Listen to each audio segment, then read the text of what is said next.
FTN DataCast, the fantasy football podcast where data drives the discussion. Here are your hosts, Adam Pfeifer and Tyler Loechner. What is up, everybody? Welcome back once again to the FTN DataCast, presented, of course, by the FTN Network. It is Monday, May the 16th. Adam Pfeifer here with Tyler Loechner as usual. Today we are beginning our positional previews, starting with the quarterback position. We'll go quarterback, running back, wide receiver, tight end, and kind of break down, at least in quarterback, we're going to go through some tiers, talk about some players, go through the position, maybe some strategy and all that great stuff. So it'll be a fun show. Tyler, what's up, man? How was your weekend? It was great. I feel like we're in a little bit of a weird spot for NFL because you get so hyped for the draft and then the draft ends and you're like, all right, the season's here. The season's almost here. And then a couple of weeks later, you realize you still have a long way to go. So, well, we had schedule day, which I did not take part of because I do not participate in that. I'm actually kind of happy to hear you don't either. I just I have no problem if you do. It's exciting, but I don't know, man. Breaking down it from a fantasy perspective because I don't know who's playing for what teams in, October, December, whatever. I use this same kind of comparison. We'll get into the quarterbacks in a second, but this time last season, where we're looking at the Ravens, I don't want to play receivers and quarterbacks against the Ravens, and then half their secondary is completely hurt and missing the whole season, and all of a sudden they're the top team to throw against. Joe Burrow throws for 500 yards multiple times, etc. So we just don't know yet. And it's maybe the beginning of the season you can kind of look at schedule. I'm fine with that, but I don't look much into it. Maybe a tiebreaker at best if you're comparing two players. Yeah. I like it just for getting excited for certain primetime games. But yeah, it was cool to see some of the primetime games like the Bills Rams to start the season. The Lions, obviously the NFL does not agree with my take that the Lions are a sleeper team because they gave them 0 primetime games. Define primetime because they get to host the Bills on Thanksgiving, which they put that game at 11 a.m. Eastern time or something like that. That game's going to be fun too because Bills fan, obviously. My brother's a Bills fan. My mom's a Lions fan. So she said she wanted to go to the game one year. I'm like, let's go. And she's like, no. I'm like, oh, okay. Now you don't want to go. I get it. Let's get into the quarterbacks though. Breaking down, again, we're going to go quarterback, running back, wide receiver, and tight end. And just kind of breaking down the position, what stands out. We'll go through some tiered rankings to see where players kind of slide in. But before we do, it's kind of simple how you can view the quarterback position, right? It's just every year it's there's 15, 16, 17 quarterbacks you're completely fine starting on a given week in fantasy. And I don't think so much change, especially if, and we'll talk about this, I imagine too, especially if the second-year quarterbacks take that next step. I mean, the position can just be 20-plus players deep by the end of the season. Yeah. This year in particular, too, because relevant players that we added are Joe Burrow, Deshaun Watson is probably coming back. Matthew Stafford we have a lot more confidence in. Derek Carr, got Devontae Adams. And then it's obviously top heavy. I'm sure we're going to talk about the guys at the top, but yeah, honestly, it's a great year for quarterback, but that's not to say that it's a boring position because there is legitimate strategy in drafting one of the top tier quarterbacks. I've always been a proponent of waiting on quarterbacks, and that's typically what I do. It's just my draft strategy has evolved that way over the years. But I mean, Josh Allen, Mahomes, Herbert, Jack, there's really good quarterbacks at the top that are actually worth spending solid fantasy draft capital on. So I'm sure we'll talk about that. But yeah, it's a deep position, but it's not one that you necessarily, just have to punt as a result. So let's get into tier number 1. You have Josh Allen in a tier of his own. I don't think we have to ask if I do. I'll just let you go on Josh Allen because I could sit here and talk about Josh Allen for 20 minutes, and I will if I don't get in the way of that. So talk about Josh Allen. I mean, the leap he's taken in the last 2 years, and he's been the quarterback one in fantasy each of the last 2 seasons. So as loaded as the position is, it seems pretty easy, especially with some of the moves that have happened across the NFL, where Josh Allen should be, if he's not in a tier of his own, he should at least be the quarterback one for most people, I would imagine. Yeah, I definitely think you have to put him as the quarterback one. The real question is, is he your quarterback one in Dynasty? I think the answer is probably yes. But Mahomes and Herbert, I think also have cases there. But in redraft, I don't think Burrow's in that tier for Dynasty. That's fair. Maybe he is, but I don't think so. I'm actually a little bit lower on Burrow than others. Hold on. I'm just going to say, Adam knows my tiers. I shared my tier list before. I have no idea what his tier list is. So it's a little bit of a mystery box for me. So I take it you have Allen in a tier of his own. I have him actually in tier 0. It's ahead of 1. That's how. That's how good. No, he's tier 1 by himself. Yeah, for me as well. To be fair, you have to pay for it. I think the market agrees with us too. You have to spend. His ADP on Underdog right now is 23.8. Yeah, dude, I've been drafting Stephon Diggs really in every Underdog draft I do, and it's like you can't stack him unless you take Josh Allen on the turn, because Stephon Diggs goes in between like 1.8 and like 1.11. And maybe that's why his you ADP have to is stack so high. him with you have to stack him in that next selection in the second round, or you're not getting the stack, which you don't have to do, but maybe his that's ADP why, is very high. Yeah, maybe that's why Allen's ADP is a little bit higher, but his ADP is over a full round than any other quarterback. So I would say that the market agrees with him being QB1 overall over the last 2 years since he really broke out. And I actually would argue that he broke out like late 2019. Agreed. But just going back to the beginning of 2020, he has averaged 28 fantasy points per game. He has scored more than 35 fantasy points in 10 games. And he has never finished, I know this is a very low bar, but in that span, he has never finished worse than QB 24. I know that's an extremely low bar, but we're talking about like a really high floor, the highest ceiling. I don't think any quarterback has a higher ceiling than him. He's topped 40 points 3 times. He's come extremely close to it a few other times. Yeah, he's been the QB1 overall the last 2 years. You think back 3 years ago when Lamar Jackson went, nutty, right? Won MVP, unanimous vote. Did he end up breaking Mike Vick's rushing record? I think he did. Anyway, Jackson went crazy. Allen actually scored more points than Jackson did that year. The very following year. And I don't think he received like quite the same level of hype. Not to say Allen's not hyped, but that just goes to show how good he has been. He has been a legitimate league winner at the quarterback position, which is not something that we see very often. So that's why I have him in a tier of his own. Yeah, and like Josh Allen last season ran for at least 40 yards in 11 games. He continues to score anywhere between like 6 and 10 rushing touchdowns.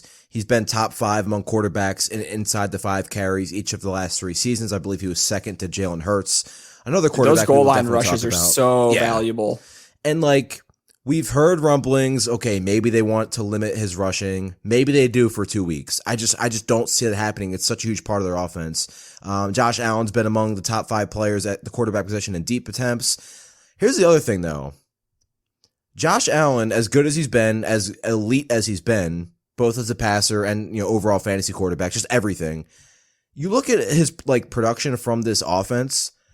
We have again a ton of awesome. This is a huge part of the podcast, right? Plugging and talking about some of these advanced stats we have at FTN Fantasy. But looking at the advanced passing stats, I was really curious, knowing this Bills offense in and out, how often or what percentage of yards Allen got off, after the catch ability. Because it's something this offense has lacked. As good as they've been, they don't have a ton of players that are really good in terms of yak.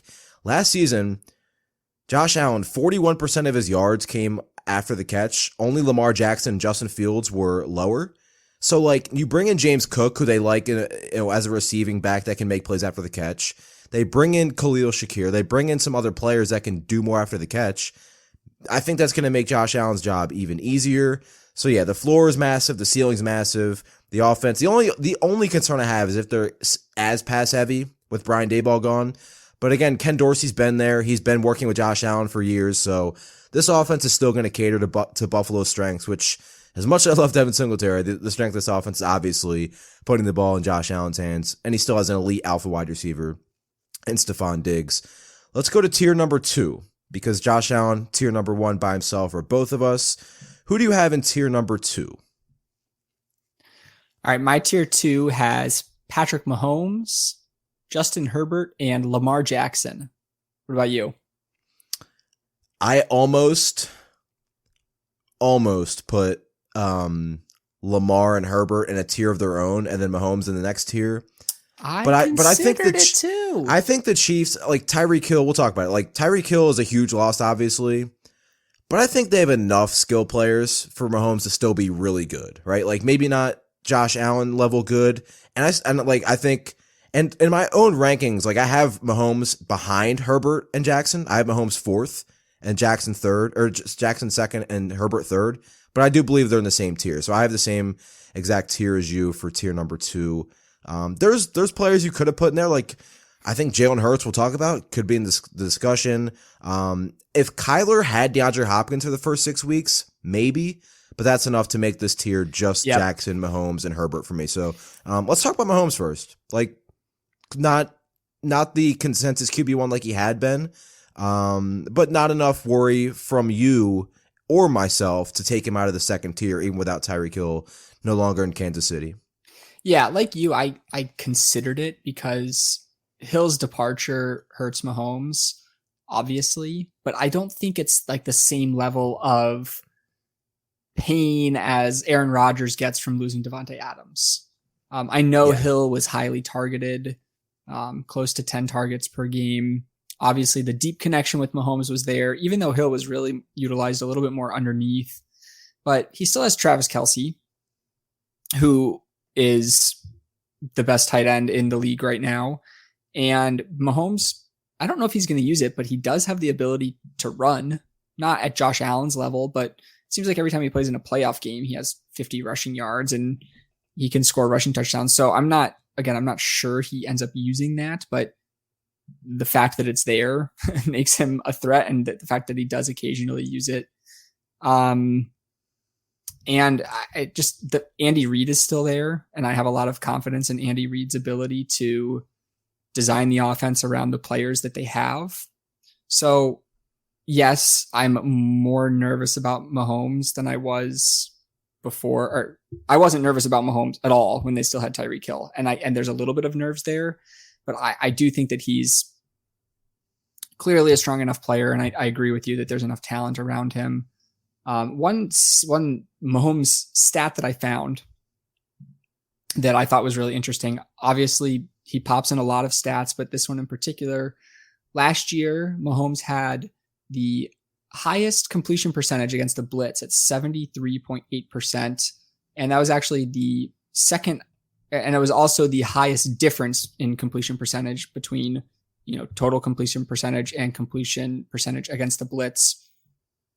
I want to dig into that a little bit more to see how often Tyreek Hill was targeted on those passes. But if someone like Travis Kelce was the higher target, then I think Mahomes is not hurt by Tyreek's departure in terms of blitz coverage quite as much. But that's just a hypothesis, so I got to look into that a little bit more. But interesting to see that he ranked first with that stat. Then you have Lamar Jackson and Justin Herbert. Lamar Jackson missed some time last year. I think he played 12 games, but despite playing 12 games, was still second among all quarterbacks in rushing attempts, 133, averaged over 11 per game. That led the league, 64 rushing yards per game. We haven't talked about this much. We talked about it, I think, from the Arizona perspective when we last were on the pod. But losing Hollywood Brown, Hollywood Brown wasn't just a field stretcher, especially, the last year and a half. His rookie season, he was like 5-6 targets per game. But like last year, you talked about it. The amount of targets he saw, it was massive. Top 10. So right now, I personally think we see Julio, Will Fuller, one of these receivers sign there. I don't know if they're going to go into the season. Yes, Mark Andrews is one of the best players in football, but I don't know if they're going to want to go into the season with Rashad Bateman, Devin Duvernay, as their 1-2 punch at receiver. James Prochet. Like, I don't think that's what they're going to do. But still, I mean, we know what Lamar's weekly floor is. And he's fallen a little bit after the injury last season and missing time, and other players at the quarterback position getting pushed up. I have a lot of interest in Lamar, and I think he absolutely belongs in this tier 100%. And if there's somebody to, dethrone Josh Allen as a QB1 in fantasy, Lamar's right up there for me. It's somebody that can easily do it. Definitely. I think I wrote the likelihood to be the fantasy QB1, and Jackson was in the tier with Allen, the tier 1 of likelihood to be overall fantasy QB1. In defense of Jackson not having much right now outside of Bateman and Mark Andrews, Mahomes was the best fantasy quarterback, maybe aside from Josh Allen, over the last 4 years, with really only Tyreek Hill and Travis Kelce. So I think an elite wide receiver and an elite tight end is more than enough for a quarterback to be really productive for fantasy, especially when you add in Jackson's rushing upside. I know Bateman's not as good as Tyreek Hill, but just throwing it out there that 2 very good weapons is more than enough. I like your idea there of Will Fuller signing. I prefer Julio, but I think one of them has a great likelihood of landing there. Like, the Ravens are always, they've been linked to receivers with Hollywood Brown on the roster. So I think he could easily, Julio Fuller could easily go there. I think there's only been 2 games since 2019 where Lamar hasn't played with Hollywood Brown. And in those 2 games, obviously small sample, 27 fantasy points per game. Like, still really good. Again, it's a very small sample, but Hollywood Brown, like, really talented player, doesn't really move the needle for me, like, to where I'd move Lamar down or up. I think Bateman didn't play the beginning of his rookie season. He'll be more prepared. You have Mark Andrews. The only thing I worry about more so with Lamar, not even with Lamar because his floor is so high, but more so with Herbert, talented, elite quarterback already. You have Keenan Allen, you have Mike Williams, you have Austin Eckler. Their defense is really good. And I know we say this like each of the last 3 seasons and then half their team suffers injuries. But like that pass rush with Khalil Mack and Bosa, you have J.C. Jackson and Derwin James in the secondary. But at the same time, we also expect a lot of shootouts in the AFC West. So I think Herbert's like ceiling isn't as high as Allen or Lamar. I think it's right on par probably with Mahomes. But like we've also seen Justin Herbert can throw for 400, but can also run for 80. Like he had a game against Pittsburgh last year. We ran for like 90 yards or something. So thoughts on Herbert real quick before we go to the next tier. Yeah, I like Herbert in the tier 2 grouping. I think of these players, he's the one I would rank 4th behind Allen, Mahomes, and Jackson. But dating back to 2020, Herbert's rookie year, he's actually tied with Josh Allen and with weeks as a fantasy quarterback 1. So his floor as a weekly fantasy producer is actually there with Allen. But yeah, he doesn't have the weekly threat of scoring 2 rushing touchdowns. Like you said, he can run, but Allen obviously is much more of a threat to score and score multiple times. So that's really the only thing holding Herbert out of that tier 1 for me, because his cast, like you mentioned, is really, really elite. Yep. Offensive line's been getting better each year, and they added that to the draft on top of everything else they added on this team. So I think Herbert's going to be fantastic. I wouldn't be surprised if by the end of the season he's in the running for MVP. He's in a great spot. He's a great player. All right, let's go to tier number 3. And this is where we're going to start seeing, I would imagine, more players in each tier, right? We had 1 in tier 1, 3 in tier 2, but so far our tiers are in lockstep. It'll be interesting to see if things change here in tier 3. Who do you have in tier 3?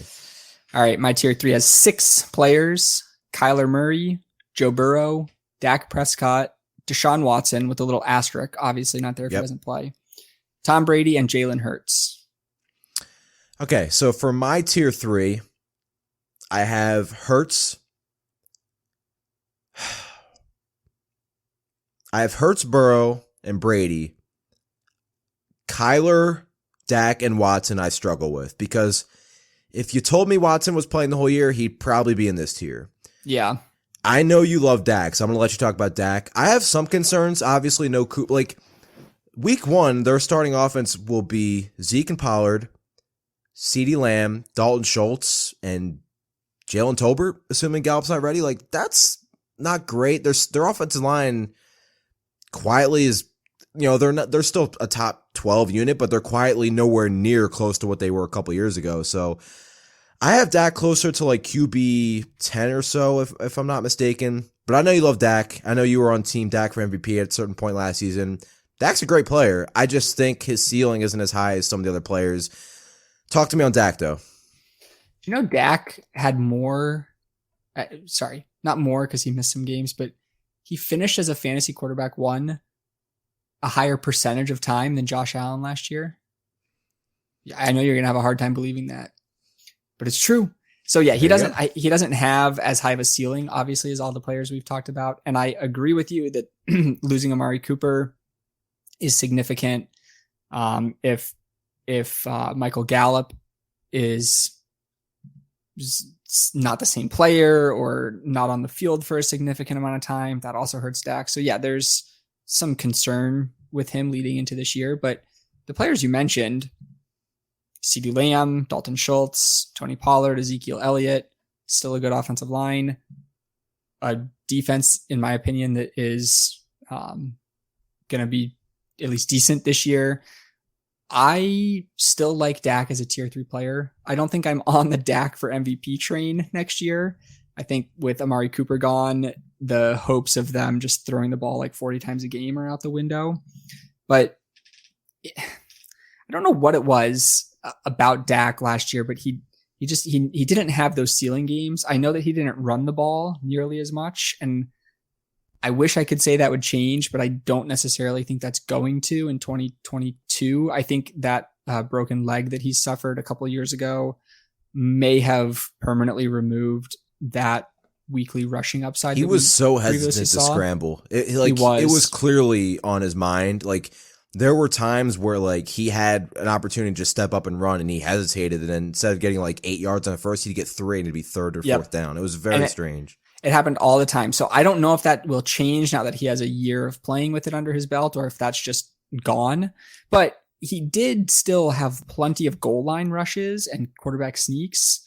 And I can think of 2 instances off the top of my head, and there might have been more, where Prescott like very clearly scored a touchdown, but Dallas, I know exactly what you're thinking of. They didn't challenge, or the refs didn't overturn it for some reason. And this is not just like my Dak bias talking. Like, he very clearly had multiple rushing touchdowns that were just overturned or not called touchdowns. So I do think he sees positive regression on that front next year. But yeah, I mean, I'm biased for Dak. I love Dak. Dak MVP 2021 never materialized, but it should have. I just think that he still has a strong enough supporting cast. Really, the only question will be, does Dallas just go like crazy run heavy again? Like, it was kind of infuriating that they had CeeDee Lamb and Amari Cooper and Michael Gallup, and even Cedric Wilson was pretty good last year, and they like just didn't let Dak throw it 40 times a game. They might not do that again. So yeah, there's concerns there, but I think that the fact that he was still such a good fantasy player last year, he was a fantasy QB1 in 69% of his games. He averaged nearly 24 fantasy points per game. It's still plenty good for him to land in tier 3 for me. Really, he only had like 1 month of a bad stretch. It was like November timeframe, weeks 11 through 15. He was only a fantasy quarterback 1 in 1 of 5 games. But every other game except for week 2, he actually was a fantasy quarterback 1. So that was weeks 11 to 15, right? Yep. That's when he was bad. Amari Cooper missed 2 of those games. Oh, well. And I believe that was during the same stretch where CeeDee Lamb had the concussion, because he got concussed Thanksgiving. And then the 2 games Amari were out were COVID related. Yeah, you're right. And Thanksgiving was against the Raiders, so the next 2 games were among Dak's worst of the season. But, Lamb only missed the Raiders game. Right? Well, he played week 13. I don't have that in front of me. Yeah. He got hurt in the Thanksgiving game, I believe, and then missed the rest of that game. But I think what's huge for Dak is making sure Dallas does have success running the football, because Dak Prescott, looking at our advanced stats, play action passing, Dak Prescott 72, so almost a 72% completion rate on play action. That was one of the highest marks in the NFL. So being able to have Zeke still run the football well, Tony Pollard as well, that's going to be good for Dak. And the other thing is, like, there were a lot of games where Dak didn't throw a lot. Dallas had an absurd, almost like totally unsustainable amount of defensive touchdowns last year. That's not happening this year. Like Trayvon Diggs is not getting 11 interceptions again, So like those little things like that can add up. So for me, Dak and Matt Stafford, for instance, are very close. But the rest of this tier, right? Like I have, for my tier 3, I have Burrow, Brady, Hurts. Kyler, I'm probably going to put in there, but it's really tough. What do you think? Like, the thing with Kyler I love is the fact that you have the obvious pace for the Cardinals offense, right? They went no huddle 35.8% of the time, according to our pace tool. That was the highest rate in the league by 6%. The Giants were next at 29%. So you have that great pace, which we love for fantasy. Kyler's, we talked about this with James Conner, like this time 2 years ago, Kyler was running in close a lot, and it started the season like that before Conner kind of broke out. They would have that patented like first and goal, second and goal. They'd go a bootleg, play action, and Kyler would walk into the end zone. And then as somebody that had Kyler on a lot of teams, I would just watch James Conner score from not just 2 yards out, but like 8 yards out and 7 yards out. It's like, oh, this is super tilting. Kyler now, we have, and then it was good to see him. He came back from the injury that game against Chicago and was running again, right? The rush attempts were up, which was great. I believe it was that one Saturday night game against the Colts where he had like a 60-yard run, so that was great to see. But now you have no DeAndre Hopkins, but now you have Marquise Brown. Like, is Marquise Brown going to generate the targets that Hopkins had been getting? Because prior to last season, they were massive, but then last year he was a touchdown dependent player. So what do we think of Kyler now with Hopkins? Again, it's not like he's missing the whole season. He'll just be out the first 6 games. But then you bring in Hollywood Brown. You have Zach Ertz back. You still have Rondale Moore. Like, when this unit is whole, pretty talented offense. What are they doing with AJ Green? I should know this, but he re-signed. All right. So 1-year deal. He's back. That's right. And Zach Ertz is back. AJ Green really wasn't that bad last year either. No, he really wasn't. I was actually going to say that. So the first thing about Kyler, you mentioned when he returned from that injury, he was running again. And that is 100% true. His 4 leading games in terms of rushing yards last year were weeks 13, 14, 16, and 17. And actually his 6th best game from a rushing yard total was week 18. So yeah, the back half of the season when he was healthy again, he was running a lot more. So that gives me hope and faith that we see that 40 to 60 rushing yard weekly floor back for Kyler, which is really huge for his fantasy. As you know, if he doesn't have that, then he drops to tier 4 for me. So this is banking on that being there. I've written about this. We've talked about it. I 100% agree with you that the James Conner threat at the goal line is there. The only player, according to our advanced stats, the only player that had more goal line attempts than Conner last year was Jonathan Taylor. Shocker. Yeah, by like a mile. So is that sustainable? Unfortunately, yeah, it is. I mean, Conner might not score as many touchdowns, but he will probably get as many opportunities, if not more. So I do hate to say it, but the Kyler's rushing touchdown potential goes from like the 8 to 10 range to the 4 to 6 range. So basically cut in half. I still like him though. And you've been talking about Marquise Brown being added. To me, I just kind of look at that as like the Christian Kirk replacement. And that is a huge upgrade. I know Hollywood Brown struggled last year with drops. He had that one game where he dropped like 3 straight touchdowns. Yeah. It was unbelievable. But he is good. Yeah, I think he's better than people realize. He's capable of seeing almost 10 targets per game. And I actually think he probably ends up being as heavily targeted as DeAndre Hopkins while Hopkins is out. And then they add Hopkins halfway through September or halfway through October, and Kyler's cooking again.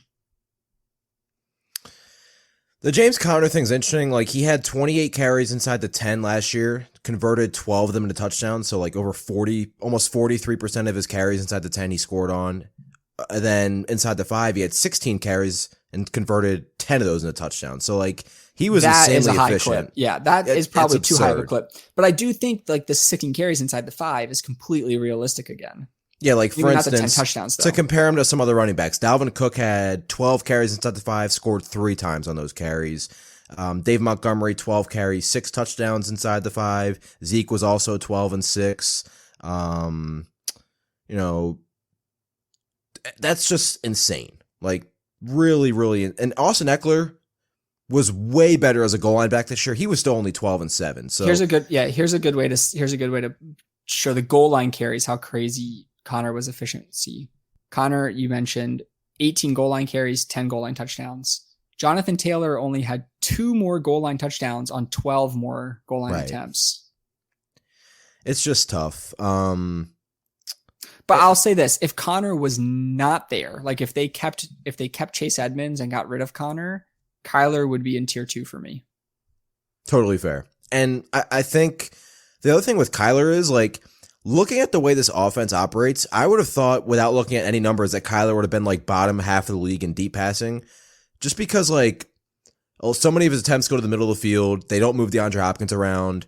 But like, you look at the deep passing numbers, Kyler Murray last season, let's see, 14.3% of his pass attempts went 20 yards or more down the field. That was a top 5 rate in the NFL. He completed 49.3% of those passes. Only 2 was higher, but as we talked about with Tua, it was low volume. Kyler had like 70 deep passing attempts last year, which was top 5 or 6 in the NFL. He was right ahead of Tom Brady. I know what stat you're talking about, and Tom Brady is right below him in that stat in terms of completion rate on deep balls. Yeah, so like, you add Hollywood Brown to that, and if they get anything from Rondale Moore in this offense, like, Kyler could still be easily a top 5 quarterback. But we'll see what he does in that first stretch of the season without DeAndre Hopkins.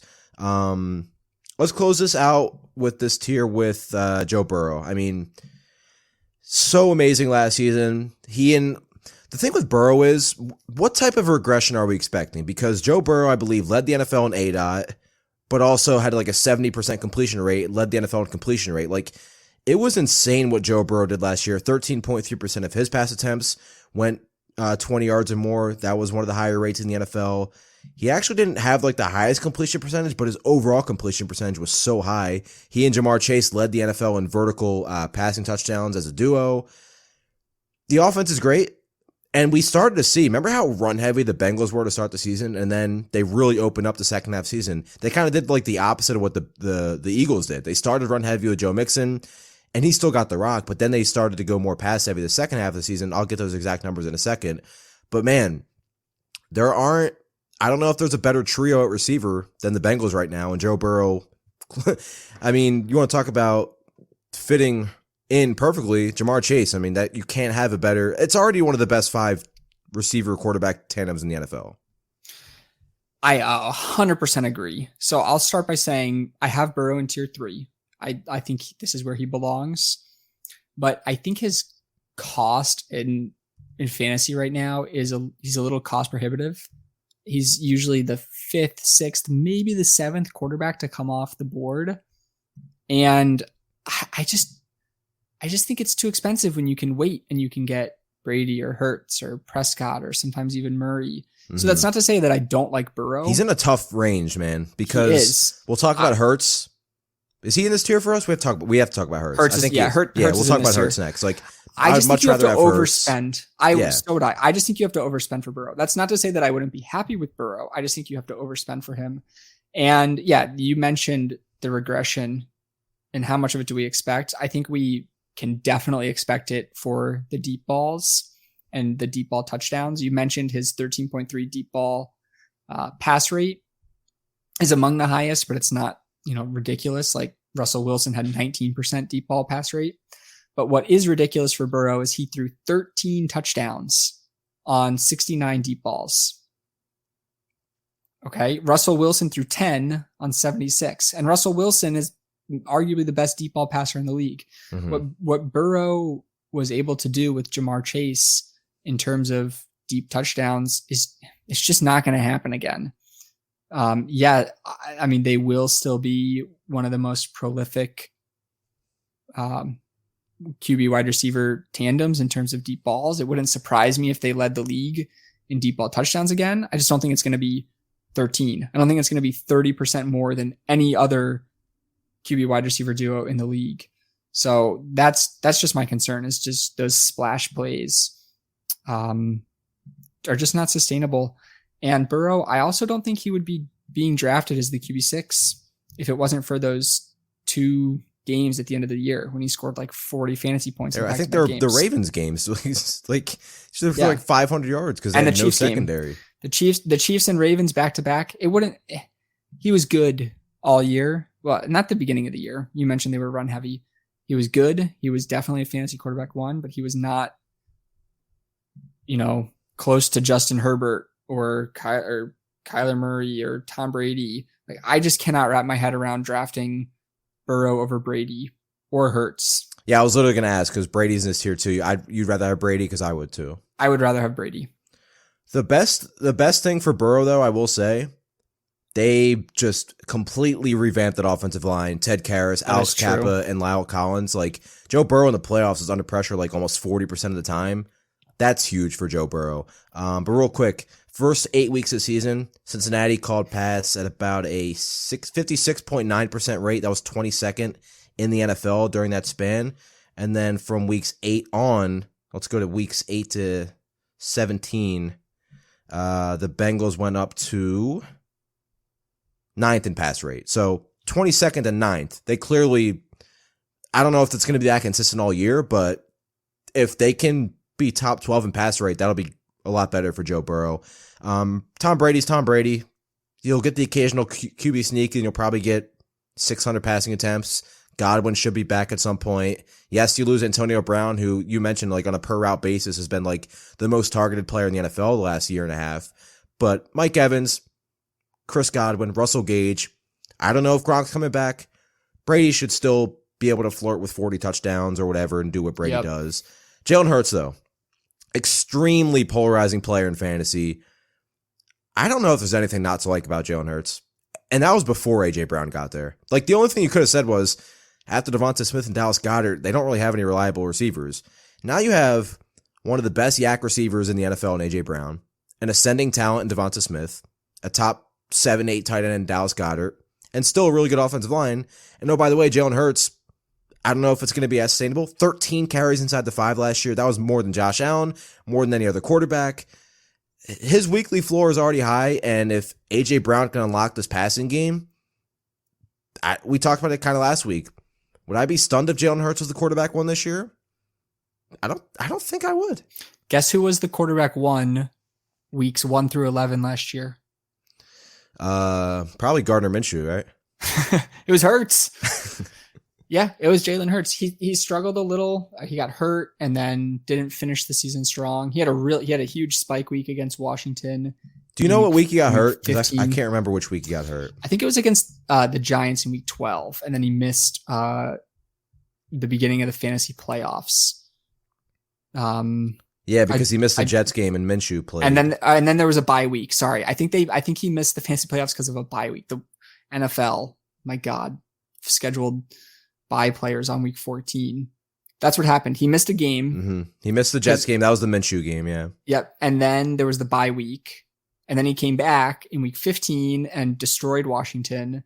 And then he was kind of mediocre. Yeah, he had week 16, 17. He had double-digit rushing attempts in 1, 2, 3, 4, 5, 6 games, but he also had 8, 9, 9, 8, 8. His floor was 7, and even with 7, he was rushing for 60, 70 yards.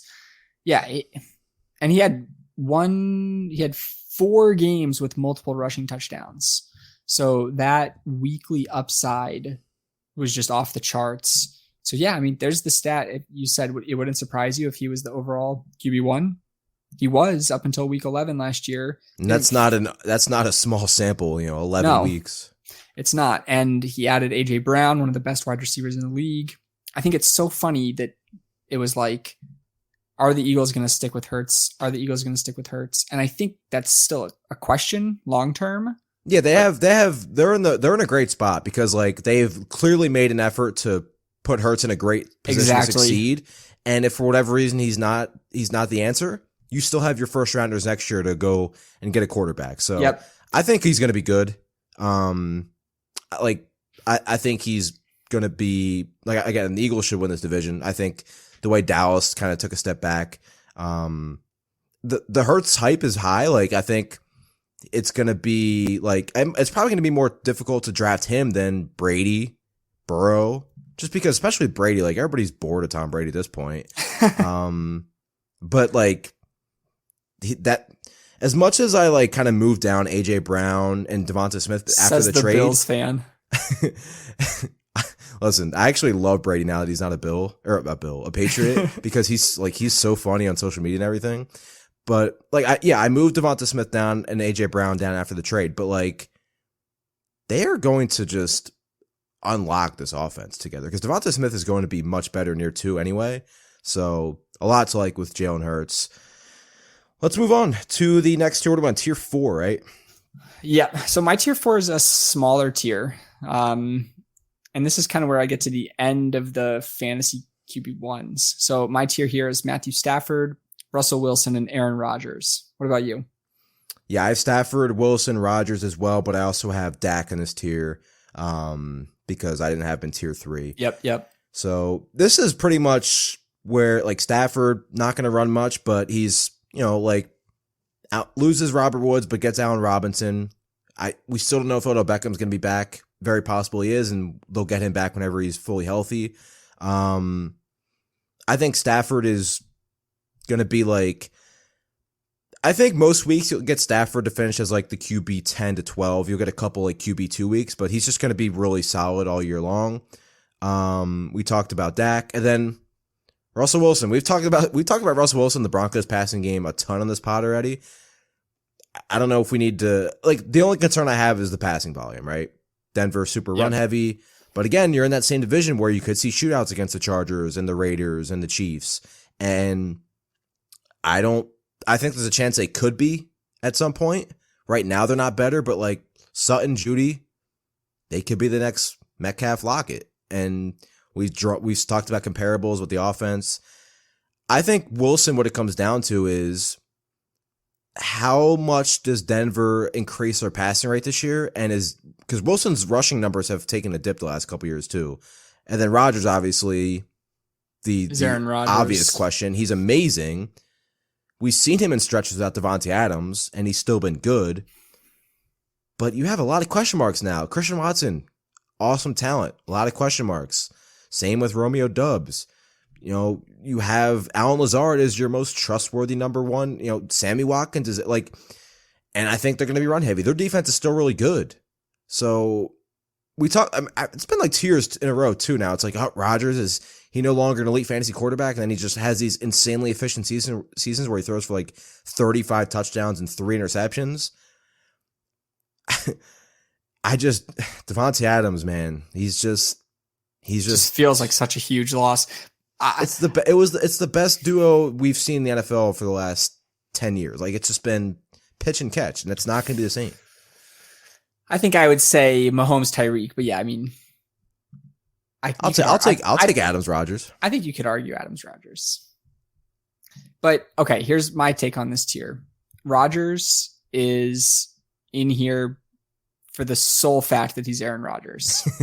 If this was any other quarterback except for like Tom Brady, he would not be in tier 4 because the situation is just so bad and there's so much potential for Aaron Jones and AJ Dillon to run for like a combined 20 plus touchdowns.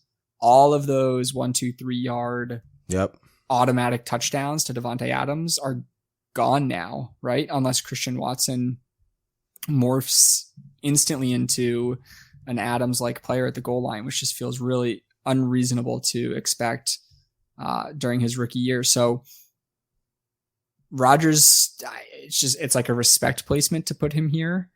But I would not love him as my fantasy QB1. I think if I'm getting to this tier and I'm looking towards the end of my fantasy QB1s, at this point, I probably just want to start streaming quarterbacks rather than feeling like I have to play Aaron Rodgers every week. I could 100% regret saying those words again because he's Aaron Rodgers, but to me, it's just a respect thing putting him here because we know what he's capable of.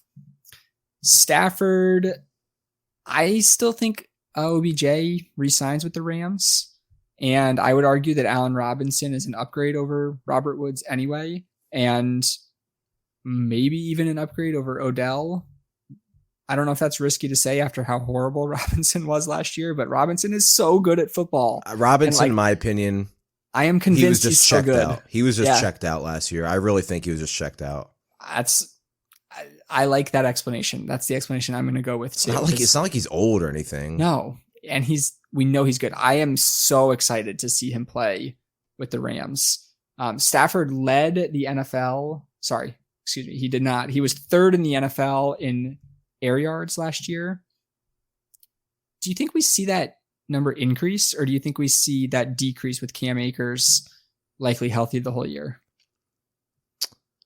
I think you said he was third. I don't think he's going to be third again. Tom Brady was first by like a mile, and then Josh Allen, and then Stafford.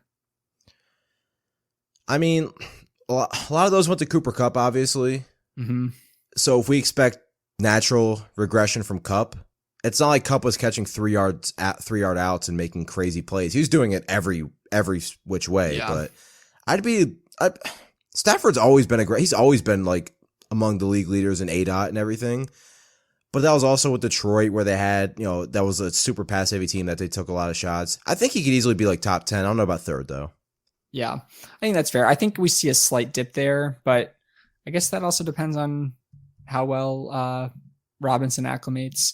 And then for Wilson, we talk about Wilson and the Broncos offense all the time, but one interesting stat I found digging through the FTN Fantasy Advanced Passing Stat Tools is that Wilson led the NFL among quarterbacks in average depth of target last year. He averaged nearly 10 yards per target, which is a really high number. For a reference point, Josh Allen was at 8.2.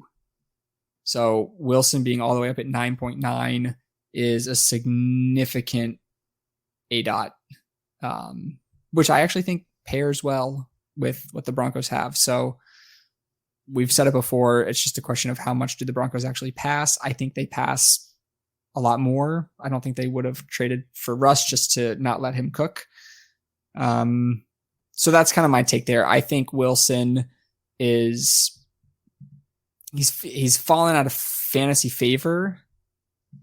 And I've written about that in the past. Like he has not been a worthwhile every week starter for fantasy teams, but I am hopeful enough in his new situation, new team, the talent around him that he can be a player that you draft as your fantasy QB1. And if it doesn't work out, you just end up streaming anyway. Mm-hmm. But he's in that. This is tier 4. This is the last tier of players that I feel comfortable drafting as my weekly starter. Real quick on Rodgers again, he's played 7 games without Devontae Adams since 2019. In those games, he's averaging 292 passing yards. Jesus. Yeah, it's pretty insane. He's still so good. 24 points per game, 2.7 touchdowns per game. And again, it's not like during that time the Green Bay Packers were still loaded at receiver. During that 2019 season where Adams missed 4 games, they had MVS, they had Allen Lazard, they had Geronimo Allison, they had Jimmy Graham, they had Mercedes Lewis. So, dude, if Rodgers, maybe we're underestimating Allen Lazard. We'll talk about it. I like Lazard. Even with all these additions, Lazard, I have the numbers in front of me because I was writing about him recently. Lazard in the final, I believe it's 5 or 6 games, maybe even less. So right here, Lazard, let's see. He was the wide receiver 8 over the final weeks of the season. He averaged a touchdown per game, and that was all with Devontae Adams. I think Adams might have missed the 1 game against the Lions where they sat their starters. or most of starters. Now he's not going to finish in that range, but he saw 6 end zone targets during that 5-game span, tied with Adams. It is entirely possible that Allen Lazard doesn't just lead this team in end zone targets, but is like top 12 in the league. It's entirely possible. I mean, that stat makes me like Rodgers a bit more. 2.7 touchdowns per game without Lazard came on down the stretch like as the trustworthy receiver for Rodgers. He's not even in the same stratosphere as Devontae Adams, and I think we're gonna see a lot more like 198 and like 2 touchdown games from Rodgers instead of like 330 and 4. But I think Rodgers is like, it's very possible he becomes like, we get to the point in midseason we're like, wow, we really just thought Rodgers would be bad at football all of a sudden, and he's like the quarterback 7. Like he was the QB 6 last year. Yeah, again, my personal opinion, Tom Brady's the GOAT, but the most gifted thrower of the football I've ever seen is Aaron Rodgers. So it'll be interesting to see what he does without Adams, and obviously if these, if the rookies and everybody they added can come in right away, then Rodgers can still be really good. So we will see. This ties perfectly into tier 5. If Jimmy Garoppolo were traded tomorrow, would Trey Lance be in tier 4 or even higher? Because Trey Lance kicks off tier 5 for you, as he should, does for me too. You have Lance, Carr, Fields, and Cousins. Yep. This is where it gets kind of easier because that's the same exact tier 5 for me. And it's even easier when there's no rookie quarterbacks we're going to be drafting in one quarterback redraft leagues most likely. So the rest of these tiers will become pretty easy. But Trey Lance, let's start with him. I think he's one of the 3 most polarizing quarterbacks in fantasy right now too, because everybody wants him to be the unquestioned starter. We want that upside, but Jimmy Garoppolo is still on the roster, and Jimmy Garoppolo could start week 1. Yeah, that's the big thing. You asked the hypothetical, if Garoppolo is traded tomorrow, what do I do with Lance? I actually still just keep him in this tier 5 group, but he probably becomes my favorite quarterback to target during drafts. He will go ahead of every quarterback in tier 4 in drafts. Guaranteed. Well, then I guess he will be drafted ahead of Stafford, right, Wilson, and Rodgers without even you're 100% right. And that's not wrong. I'm just saying everybody's so excited about him. And between the fact that they're so excited about him, he brings you fantasy points with his mobility, and the fact that Stafford, Wilson, and Rodgers are all on the other side of 30 and they've been in the league. It's like, oh, okay. I want the exciting Trey Lance. It would be easy. I'm not saying he belongs in tier 4 or not. He probably will be. He probably would for me. I think he would be. You're right. I think you're right. I think what I really wish, selfishly? What? Because I love him. I wish Justin Fields is on San Francisco right now. Dude, San Francisco so badly is loaded with talent. I mean, that offense is so good with playmakers, but it's a concern for Lance that Jimmy Garoppolo is sticking around so much. Especially because they traded up so much to draft him. I know. Well, I read the theory, and who knows if this is true at all, but I read the theory that Shanahan really wanted Mac Jones, but there was so much smoke behind that. Lance. Everybody was like, is it going to be Mac Jones or is it going to be Trey Lance? So the theory there is that Shanahan doesn't really like Lance, and when Shanahan doesn't really like a player, we've seen it. It's extremely obvious, like Trey Sermon. Yep. Brandon who Ayuk was at the it? beginning of the year. Dante Pettis. Yeah. I mean, gosh, I'm glad Ayuk did not end up going down that path completely, but at the beginning of the year he was. So that's the theory. Who knows if there's any truth to it? I don't think I saw that from any legitimate source, but if you like to put on a tinfoil hat and wonder why the heck Jimmy Garoppolo is still on the 49ers, there you go. Let's talk about the upside of Trey Lance, though. There was a stretch of games, right? He played in relief, I believe, week 4 against Seattle, started week 5 against Arizona, and then started week 17 against Houston. In those games, again, keep in mind the Seattle game was like a half of football, 20 and a half fantasy points. The Arizona game was just under 16. The Houston game in week 17 was just over 20 fantasy points per game.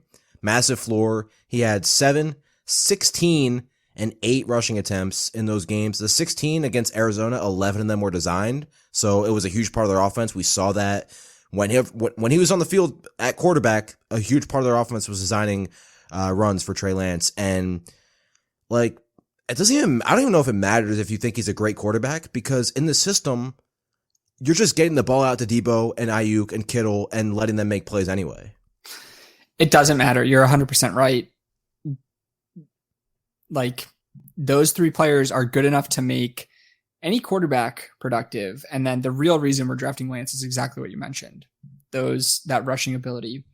16 rushing attempts is absurd. Like, obviously that wouldn't happen every single week, but that was his first full game as a starter. He had 89 rushing yards. His passing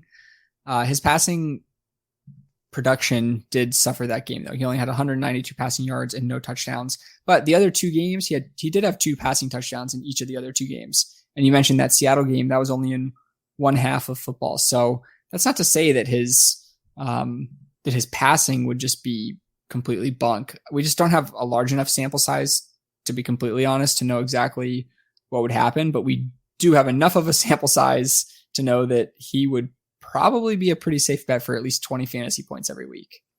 Yeah, again, keep in mind the Seattle game, he only played a half. So in those 3 games I mentioned, he averaged 18 fantasy points per game. He totaled 31 rushing attempts, and 19 of those 31 were designed. 0.64 fantasy points per dropback, which is like what Lamar's been averaging for his career, which is absurdly high. Again, he's probably not going to average that, but it just shows what kind of ceiling and floor combination he has. And oh, by the way, Debo Samuel, as long as he's there, Brandon Ayuk, George Kittle, one of the best trios at pass catcher in the league again. So it's like, we'll keep an eye on it, obviously. If for whatever reason Garoppolo's not there, or we get the word that Trey Lance is starting, he will probably skyrocket. He'll shoot up draft boards for sure. Yeah, and I can't argue it.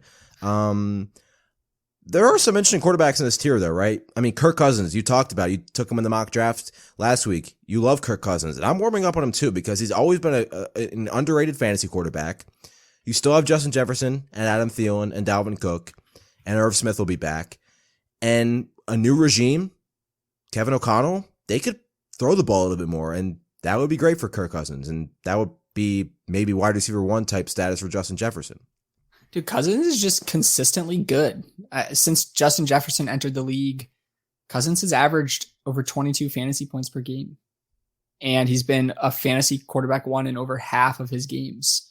So if you're like in this first tier of streaming quarterback options, Cousins is a guy that you can just like plug and play basically every single week. And you really only have to replace him when the matchup is just horrendous or like the weather is really bad or something like that. But yeah, Justin Jefferson's a beast. Jefferson was the only wide receiver that had over 2,000 air yards last year. I know I've talked about Cousins before, but I just over 22 points per game for a guy that you don't have to spend any draft capital on. Yeah, sign me up. Derek Carr threw for a ton of yards last season. I think a lot of that is very not fluky, but like he played a bunch of overtimes too, which helped, but still threw for a lot of yards last season. Hunter Renfrow broke out. Darren Waller is going to be back and healthy. Oh, and they added the best receiver in the NFL. Yeah, the only reason I have Carr in this tier is because they added Devontae Adams. I just think of Carr as like a worse version of Cousins for fantasy. And maybe I'm not being fair enough to him now that he has Devontae Adams. But I would 100 times out of 100 still take Cousins over Carr.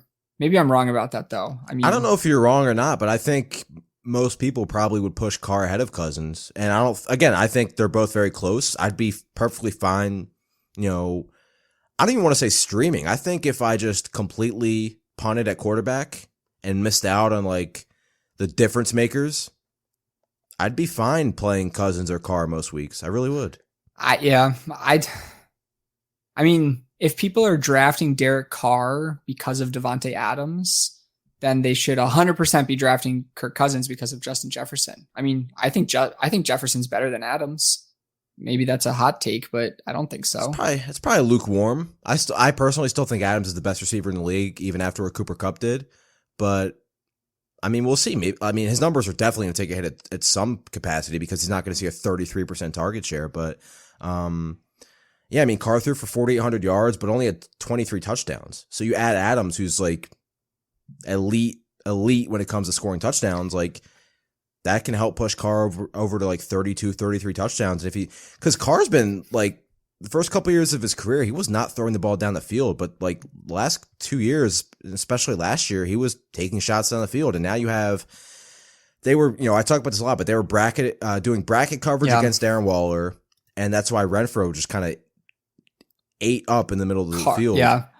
Like you can't do that now. It is true. Carr was chucking it a lot last year. He was 4th in total air yards, and he was actually neck and neck with Kirk Cousins in average depth of target. Cousins averaged 8.15, and Derek Carr was at 8.13, which are both in the top 10. So, these are the two.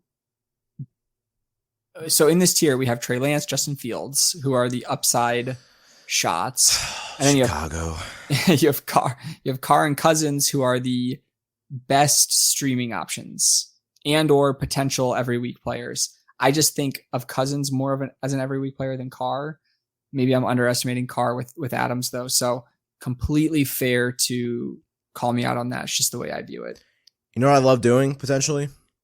If you take Carr or Cousins, right, and you worry about the ceiling or the floor, either one really, you can still draft Justin Fields and just chase the upside because it's still there. Like I hated what they did during the draft, and I wish they had another receiver opposite Darnell Mooney because I love Darnell Mooney, but he should be maybe your 3 at best. Like if you have a really good 1, he's a fine 2. But like Fields, we know he's going to add some fantasy points rushing, but like you look at last year, he had the 13th best adjusted completion percentage on deep passes at 44.2%. And the last time we talked about Fields, you mentioned his expected fantasy points. Like, what is it? His expected passing touchdowns was 14, but he only threw 7. Yeah. Pretty unlucky in that department. I'm still a huge believer in Justin Fields, so like you're gonna find me drafting Fields and stacking it with Mooney and Cole Kmet in underdogs, just like I did last year. But like it's kind of a good, like if you miss out or wait on quarterback, like take the weekly floor and safety with Cousins or Carr, and you can take Fields later on, and you'll there's still upside there. Like I said, if he played for the 49ers, I'd be ranking him like aggressively high. Like he would be so high in my rankings. No, I love it. What a disappointing free agency offseason or draft for the Bears. Like the only receiver they were linked to, and looking at their receiving group right now, I would love if they had this player. But like the only wide receiver during free agency they were really linked to was Marquez Valdes-Scantling. And again, like he's not even a top 30-ish receiver in the NFL, but right now, I would love him on the Bears. Yeah, me too. Super frustrating. It does suck. All right, so we don't really need to go through the tiers anymore because you're probably not starting anybody else we mentioned in a traditional 1 quarterback league, but there are players that can take a step up, right? We didn't even get to most of the second-year quarterbacks, right? Trevor Lawrence in year 2, they added Brandon Scherf to the offensive line. They brought in Christian Kirk. You still have they're going to get Travis Etienne. And we talk about, Jamar Chase and Joe Burrow and everything. They're not going to be anywhere close. But Trevor Lawrence played with Etienne in college and didn't get to last year. So that's kind of frustrating. But Etienne will be back. Tua probably would be the most popular quarterback to maybe take a step forward. I don't see where he's going to be like top 7 or 10. Maybe I think his upside's like 13. But anybody that stands out, I know you have a lot of quarterbacks listed in tiers 6, 7, and then your tier 8 is every other quarterback that's not in tier 6 and 7 or higher. So whoever stands out to you, Tua, Lawrence, Matt Ryan, Jameis Winston's a little interesting now with Jarvis Landry, Michael Thomas, Chris Olave. The reason I have these players, so my tier 6 is Tua, Trevor Lawrence, Matt Ryan, Jameis Winston, Ryan Tannehill. My tier 7 is Zach Wilson, Jared Goff. And then my tier 8 is every other quarterback. So the reason I have these quarterbacks listed is because they interest me to some degree. Tua, because he has Tyreek Hill, he has Jalen Waddle, he has Chase Edmonds, who I still think is an excellent receiving back. Mike Gesicki is really good. Like it's just a good supporting cast for Tua. Did you see like the Dolphins hype video? Yeah, when they fantasy Twitter had fun with that. I just didn't think it was even remotely relevant, I guess is the best way to put it. But everybody's gonna have fun with it. Oh yeah, I had fun with it. Just when the best hype video you can come up with is an underthrow, you're gonna get roasted. Trevor Lawrence, extremely talented college prospect, put in an absolute dumpster fire of a situation, but the hope is that his talent helps rise the entire organization still. Matt Ryan, I think, could become a tier 5 quarterback for me, actually. Depending on if they sign another wide receiver. They won't. They have money every year and they don't do anything. They didn't address any of the free agent receivers when free agency was happening.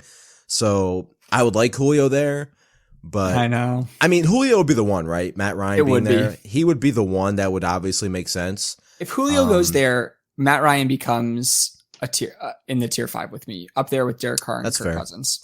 Yeah, like I love Michael Pittman. I think he'll be awesome this season. But like Alec Pierce, rookie, you have to kind of hope that you get a healthy season from Paris Campbell. They do have 2 interesting tight ends now with Mo Ali Cox and I'm blank on the rookie's name, but yeah, like just not enough there for Matt Ryan to feel great about it. Yeah, and then my tier 7, I have Zach Wilson and Jared Goff, and I don't think either of those players turns into every week starters. Again, top another team. players. Put Justin Fields on the Lions and I'll move him up. That team's got some good pass catchers. Yeah, I mean that's anybody. That's exactly why I have Jared Goff even like listed here. They just, I can't believe I am like have become like a Lions stan on this podcast, but I think they have like an actually good team. Dude, look at their team up and down. Their holes right now are, quarterback. They don't have a long-term answer. Like Goff is fine. Their defense, the secondary needs some work, and they obviously need help at the pass. Like their entire defense could use work. That's obviously why they're not going to make a run. But everywhere else, they have a top 5 offensive line. Jamison Williams, Amon-Ra, Hawkinson, Swift, DJ Chark. That's probably a top 15 group of skills players. It is. They have a good offense, and I actually think Jared Goff will become a weekly streamer. I really do. I know a lot of smart people are betting the Lions to, as like long shot bets to win the division and win like 8 to 9 games. Like they played hard last year, every game. They added a lot more talent. I mean, you add Aiden Hutchinson, you add players on the defense, and you obviously add field stretchers and Jamison Williams. Yeah. And I'm excited to watch them. Like they're going to be all right. I don't feel as crazy. I mean, I feel like I've said it on the podcast every week. One of my best friends is a Lions fan, and like he's been talking to me. He's like, I think we could win 6 games. I'm like, 6 games. I'm like, I think you could win more if things go right. You played tough every game almost last season. Yeah. All right, Jared Goff, MVP bet.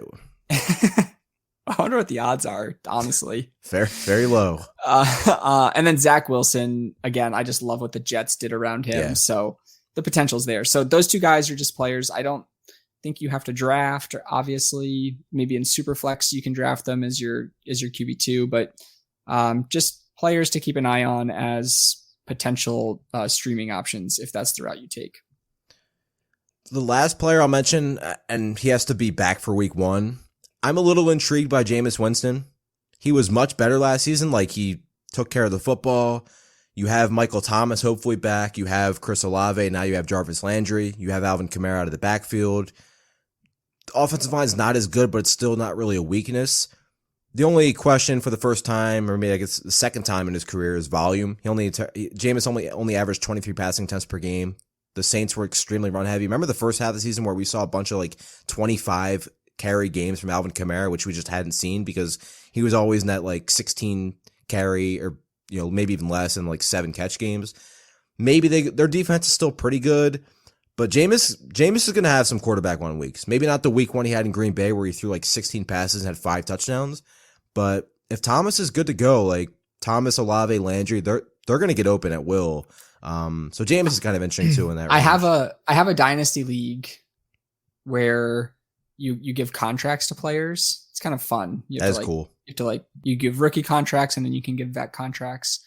And I drafted Jameis last year on a 1-year rookie contract. And now I have to make the decision if I give him a vet contract or not. And I think I'll probably give him like a 1 or 2 year contract because I agree with you. I think he has the potential to be relevant.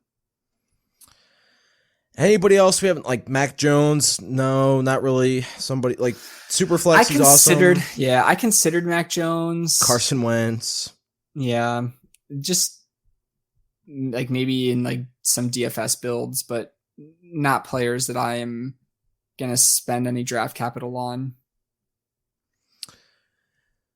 Yeah, I think we pretty much covered it at quarterback. Yeah, I think there's a lot, obviously, like there always is, but I mean, you wrote the article, so I'll make sure everybody goes and reads it. It's a perfect time to read it, but like among players we think could finish as the quarterback one, I mean, how many do you think there are? There's Josh, there's Lamar, there's Hurts. I think I wouldn't be shocked if Mahomes did still. Yep, I wrote, I put Mahomes in tier 2 as potential to do it. I probably wasn't high enough on Justin Herbert looking back through the article, but let me count how many players I had here real quick. 1, 2, 3, 4, 5, 6, 7, 8, 9, 14, 15. I put 15 quarterbacks as potential to finish as overall QB1. I mean, that doesn't tell you the position's deep. Yeah. Yeah. 15. So if you want to go find out the 15, go read Tyler's article. Speaking of articles, content-wise at FTN Fantasy, we have a ton coming up. I mean, you're doing the series with Larky, right? How many teams are you into right now? I just wrote up the Houston Texans with Larky, which, spoiler alert, is a wasteland. So that's the third team we've written up, and starting this week for the next month and a half, we're going to do 3 teams a week, and we're doing it in reverse draft order. So we started with the worst teams, and we're building up to the best teams. Awesome. Make sure you check that out. I will have, I've been doing the Fantasy Crossroads series where I've been debating 2 players ranked closely to each other. I love that series. Thank you. First one was Devontae Adams and Tyreek Hill.